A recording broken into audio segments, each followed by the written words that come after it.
Politeknik Perkeretaapian Indonesia atau PPI Madiun gelar pelantikan Taruna Angkatan 12. Acara sakral dipimpin langsung oleh Direktur PPI Madiun Bapak Effendi Priraharjo di kampus Jalan Tirtoraya, Kota Madiun, Provinsi Jawa Timur. Pelantikan ini menandai langkah awal bagi para taruna Angkatan 12 dalam menempuh pendidikan di Politeknik Perkeretaapian Indonesia Madiun. Institusi yang berfokus pada pencetakan sumber daya manusia unggul di sektor perkeretaapian. PPI Madiun adalah perguruan tinggi kedinasan yang berada di bawah naungan Kementerian Perhubungan Republik Indonesia. Tujuan dari PPI Madiun adalah sebagai tempat untuk memenuhi kebutuhan sumber daya manusia pada bidang perkeretaapian.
Ikuti wawancara kami beserta kru dengan Direktur PPI Madiun. Simak video kami sampai akhir. Selamat pagi Bapak. Selamat pagi, salam sehat. Salam sehat. Saya Dani Pak dari Sentra Pos Surabaya. Saya berterima kasih atas undangan dari teman-teman media Sentra Pos untuk bisa hadir dalam acara pelantikan Taruna muda Angkatan 12. Di sini Bapak, saya mau memberikan pertanyaan terkait pelantikan yang tadi dilaksanakan. Bahwasanya tadi jenengan jelaskan ada kurikulum baru dan istilah itu akreditasi unggulan. Nah, itu ingin saya sampaikan atau ingin saya pertanyakan. Bisa dijelaskan Bapak, makna dari pelantikan Taruna tadi seperti apa bagi institusi perkeretaapian PPI Madiun? Monggo dijelaskan. Terima kasih. Yang pertama kami ucapkan terima kasih kepada media. Kami sangat senang, berbangga ada kolaborasi Pentaholik, terutama dengan media dan pemerintah kota tentunya. Terkait dengan pelantikan hari ini adalah momentum di mana kita ada satu proses tahapan, mulai dari rekrutmen, kemudian pengumuman hasil yang diterima dari 3.400 diterima 308, kemudian kami ada proses pembentukan karakter mental, mada tukar. Itu kami laksanakan di Marinir, di Malang. Kemudian yang kedua, kami juga di akhir itu kami lakukan Secata Magetan. Di samping itu sela-selanya ada di sini melalui pengasuh kami untuk dimasukkan beberapa terkait dengan Pancasila, dengan nilai-nilai ideologi, kemudian terkait dengan berkehidupan di kampus, supaya nanti siap pada saat calon taruna sampai saat ini dilantik menjadi taruna itu siap sebetulnya. Sehingga setelah ini itu calon taruna yang tadi dilantik menjadi taruna itu mempunyai hak dan kewajiban yang sama dengan taruna yang lain, dan mengikuti pembelajaran mulai dari pembelajaran di kelas, kemudian ekstrakurikuler, termasuk mendapatkan hak-hak pengajaran, hak terkait dengan mungkin fasilitas, termasuk laboratorium, termasuk nanti beberapa sertifikasi kompetensi itu akan didapatkan. Nah, terus terkait dengan kenapa sih perlu adanya suatu konsep pelantikan supaya ada momentum perubahan sebelum dan sesudah. Kalau sebelumnya kan belum tahu terkait dengan pendidikan, belum tahu terkait dengan karakter misalnya taruna atau karakter sebagai seorang insan perkeretaapian kan belum tahu. Nah sekarang itu seperti inaugurasi, seperti kita bertasakuran di hadapan orang tua bahwa anaknya, putra-putrinya luar biasa ini berubah, siap melaksanakan pendidikan dan nantinya siap untuk mengemban tugas sebagai sumber daya manusia Indonesia Emas 2045. Itu momentumnya. Dari pelantikan tadi Bapak selaku Direktur PPI Madiun, ada berapa atau taruna yang dilantik dan mungkin bisa dijelaskan rinciannya seperti apa? Baik, terima kasih. Jadi yang kami lantik itu ada 308 dan ini baru pertama kali kita sesuai dengan kapasitas kelas, kapasitas asrama maupun rumah makan. Biasanya itu 240 Pak. 240. Tapi karena permintaannya besar, kami memberikan ruang potensi kepada putra-putri terbaik itu untuk berpartisipasi. Makanya dari 240 sebelumnya biasanya kita di tahun ini 308. Target kami sebenarnya 300 untuk untuk operator, yang 6 itu untuk pemerintah, Pak. Iya. 6 dari pemerintah. Jadi nanti setelah selesai menjadi ASN di Kementerian Perhubungan. Itu ya, itu beberapa, dan ini hal yang bagus. Kenapa? ASN dengan operator itu sekolahnya bareng, Chandra di bareng, sehingga pada saat nanti implementasi di lapangan sudah nggak kagok lagi Pak, sama persepsinya. Nah ini yang keunggulan sekolah seperti yang di PPI Madiun. Mungkin gitu Pak. Siap. Terus pertanyaan selanjutnya Bapak, bagaimana strategi PPI Madiun dalam membentuk karakter atau SDM dari siswa-siswa taruna yang ada di sini, Pak? Ya, baik. Bisa dijelaskan, Bapak? Ya, baik, terima kasih. Memang ada 3 tahapan. Yang pertama itu pembentukan itu di tingkat 1.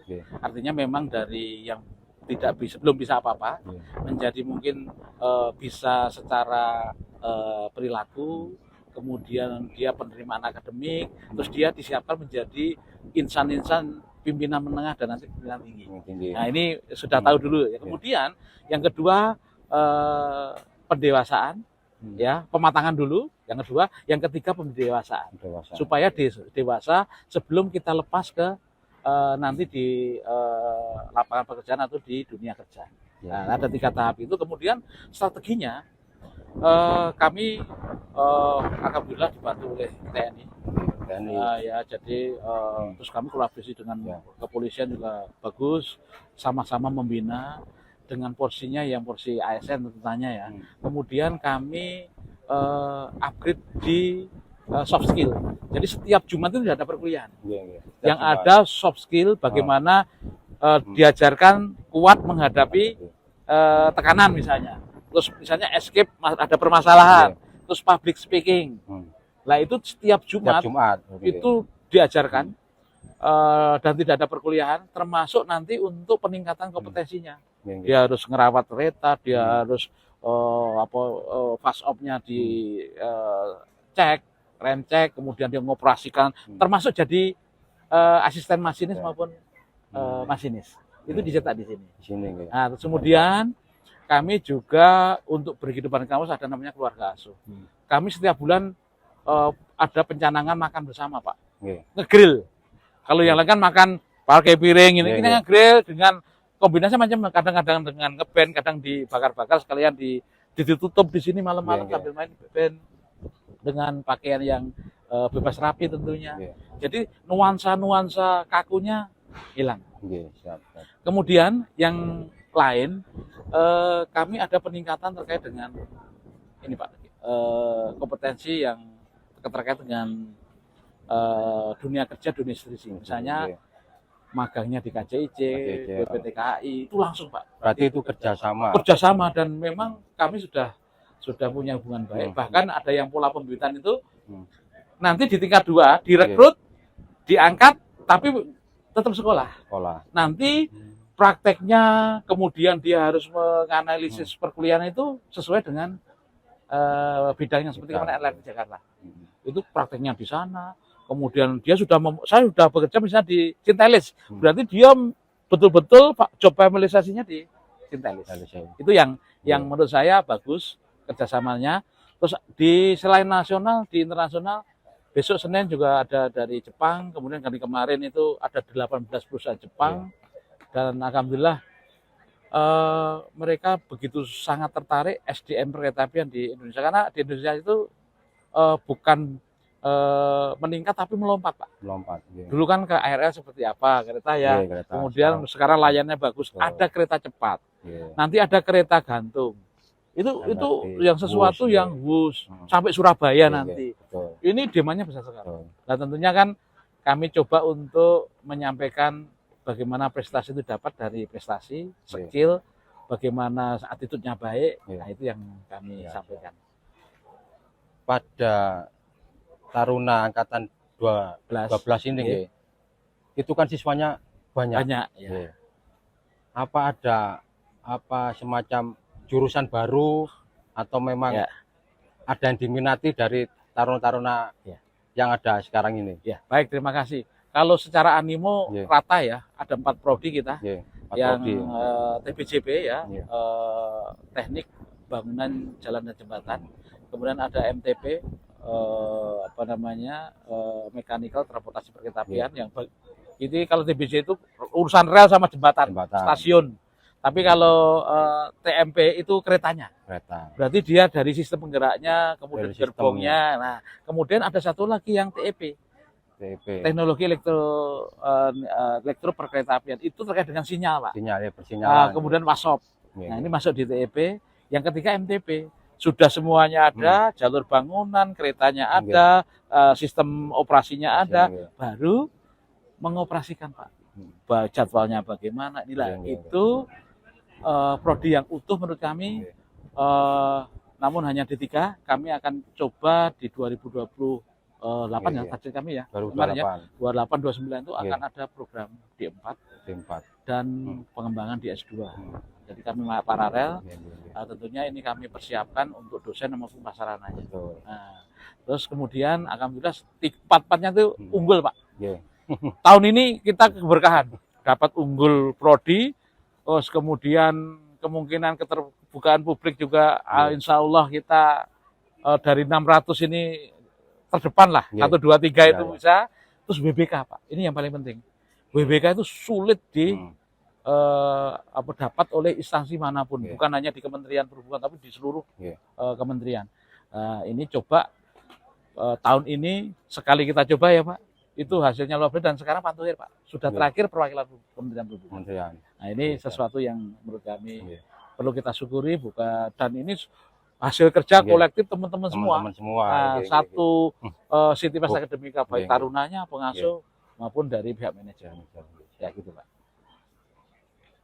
Dari arahan dari Presiden Prabowo, bahwasannya dia memberikan himbauan kepada Kementerian Perhubungan, untuk kereta cepat, setelah itu perbaikan dan fasilitas ditingkatkan.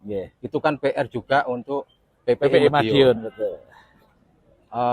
Ke depan PPI Madiun akan menyiapkan apa aja, Pak? Mungkin ada kurikulum baru atau pengajar yang lebih dari negara luar Ya. gitu loh, untuk sebagai dosen dari teman-teman di Taruna yang ada di sini, Pak. Baik, terima kasih. Terkait dengan pengembangan teknologi kereta api Indonesia, PPI itu alhamdulillah hadir dan sesuai dengan arahan Bapak Presiden untuk pengembangan peningkatan performa ataupun kinerja kereta. Sekarang itu belum handover, tapi handover sebentar lagi Pak, di tahun 2026. Oh, 2026. Jadi semua petugas kereta, pegawai di KCIC itu adalah orang Indonesia. Nah, kami itu satu-satunya institusi pendidikan yang diminta untuk mandatori, Pak. Jadi semua pasti ke kami, karena ada mandatori bahwa kami menyiapkan terkait dengan SDM-nya. Makanya kami ini hampir 2.300 diklat, sekitar langkah awal itu 700-an, terus besok itu kedepannya ada 600 untuk KCIC. Kerja SDM yang baru yang sudah fokus di masing-masing pekerjaannya ya, terutama untuk kereta cepat. Kemudian yang lain terkait dengan arahan Bapak Presiden, selain mungkin pengembangan SDM, baik itu tarunanya yang nanti mau direkrut, ada juga instrukturnya, Pak. Instrukturnya. Jangan sampai kita tergantung kepada Cina. Selama ini, Pak, dosennya itu dari Tongji University, Jiatong University, sama dari Tianjin University. Jadi pakai bahasa Mandarin, bahasanya Mandarin, tulisannya Mandarin. Ini satu hal yang mungkin kita agak sulit untuk transfer teknologinya, makanya kami dengan pengalaman 2 tahun ini, 3 tahun ini, kami di akhir bulan ini sampai awal bulan menyusun diklat TOT untuk dosen instruktur kereta cepat. Gabungan BPI dengan KCIC, dengan kereta api, dengan KCI, dengan Kementerian Perhubungan, termasuk STTD yang di Bekasi, itu kami ajak sama-sama bertanggung jawab supaya tidak tergantung kepada Cina. Nah, ini langkah yang terus. Kemudian yang ketiga, selain dosennya, tarunanya, kalau nanti pengembangan ke Jawa Timur, kami udah kemarin ke sini CRCC itu yang dari Cina, ya daripada nanti penyiapan prasarana, uji tes bahan dan lain-lain itu ada di Cina, kami menyiapkan, silakan, kami ada lahan.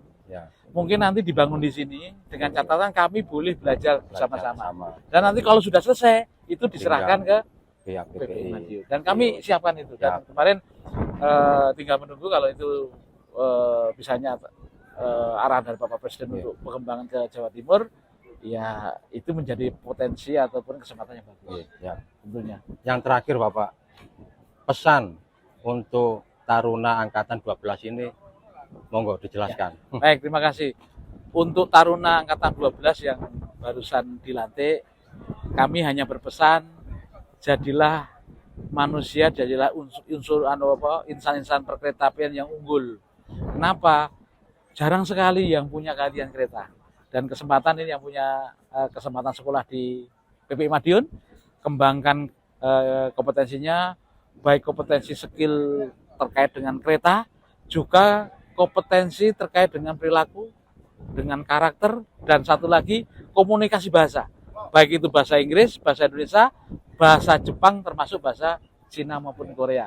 Itu kita ajarkan di sini semua. Karena yang paling bagus sekarang adalah upgrade di sini sebagai banyaknya, kemudian membuat karakter yang bagus. Setelah lulus, boleh nanti langsung ke operator yang di kita, boleh langsung ke luar negeri, karena langsung nanti di tingkat 3 ada rekrutmen. Kenapa?